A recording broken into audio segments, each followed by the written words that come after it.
les jours et s'enferme dans sa chambre pour s'entraîner.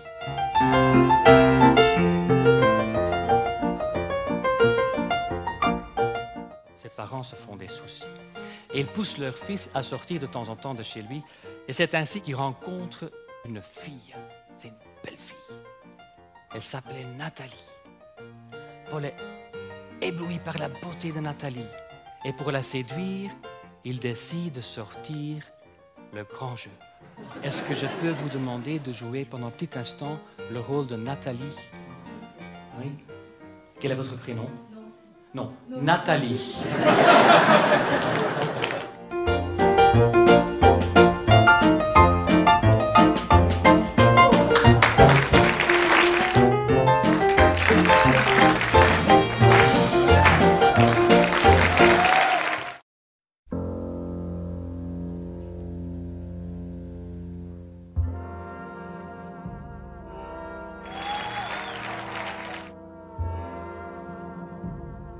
Un jour, pour aller noyer son chagrin dans l'alcool, il entre dans un café et il voit dans le fond du café un vieux monsieur avec des cartes étalées devant lui.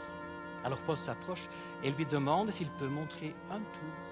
Mais le vieux monsieur lui répond que le jeu de cartes n'est pas fait pour impressionner, mais que le jeu de cartes est un livre qui renferme tous les mystères du passé, du présent et du futur.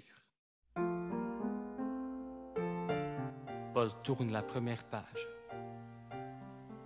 C'était un 8 et des souvenirs remontent à la surface.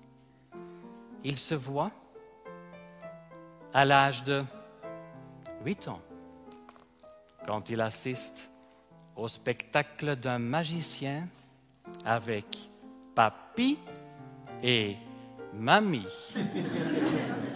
Il se voit avec son père qui lui offre son premier jeu de cartes. Il ne savait pas encore que ce jeu de cartes allait complètement bouleverser toute sa vie.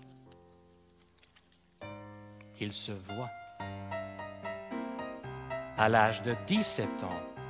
À l'âge de 17 ans, quand il se met sur son 9, quand il met sur son 9 plus 8, ça fait 17, plus 10, 27, plus 4, quand il se met sur son 31.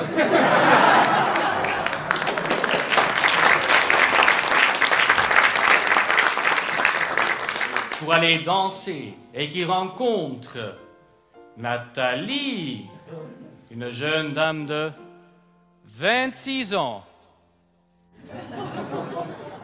Un tout petit peu plus.